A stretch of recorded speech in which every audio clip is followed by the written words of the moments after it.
আসসালামু আলাইকুম। আমার পিছনে দেখতে পাচ্ছেন একটি পুরানো বাড়ি। তো আমি এখন বাড়িটির মধ্যে ঢুকবো।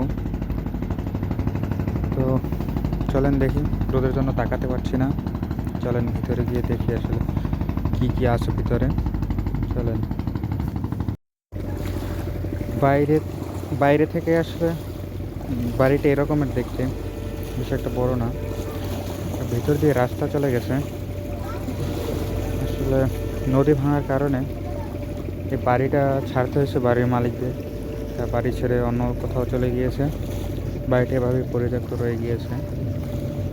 এখানে একটা রুম দেখতে পাচ্ছেন। এখানে কয়েকটা রুমই আছে নিচে। এখানে আর একটা রুম, এই যে আসলে ভিতরে দুইটা তিনটা রুম। তো এখন আসলে উপরের দিকে যাব। চলেন উপরের দিকে কি আছে দেখা যাক। তো এই হচ্ছে সিঁড়ি, এখানের সিঁড়ি দিয়ে উপরে ওঠে। তো চলেন উপরে গিয়ে দেখি কি আছে।